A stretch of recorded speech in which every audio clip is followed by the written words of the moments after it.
OK, takže čaute, zdravím vás, ja Lasododo a dneska mám bohužiaľ pre vás takú trošku, možno pre niekoho dobrú, možno pre niekoho zlú, ale na to, že neboli žiadne dislajky, tak asi pre každého to bude taká tá dobrá správa. No vlastne, ako by som to povedal, je to zlá správa z toho, že Neverend Mine bohužiaľ nedotočím, ale toto bola vlastne takzvaná beta verzia a už pracujeme na alfa verzii.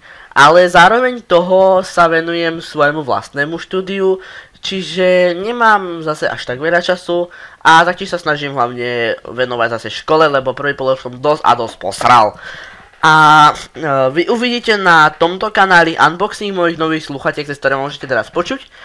A tento unboxing už mal ísť pred nejakými 2-3 týždňami, ale bohužiaľ nevyšiel, tak vyjde teraz.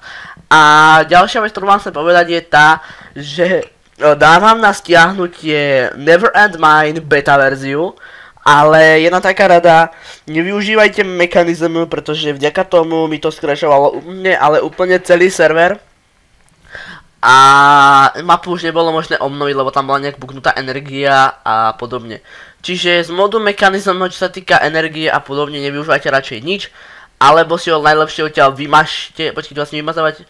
Ak si ho vymažte, tak tam nebudete mať ani 8 obrnko a podobne, čo som teda, ako ste mohli vidieť, ja celkom dosť mal rád. A celkom ešte nejaké iné veci. No, môžete sa s tým pohrať, robte si tam čo chcete, pokiaľ by sa vám to podarilo nejako fixnú, môžete napísať, bude sranda.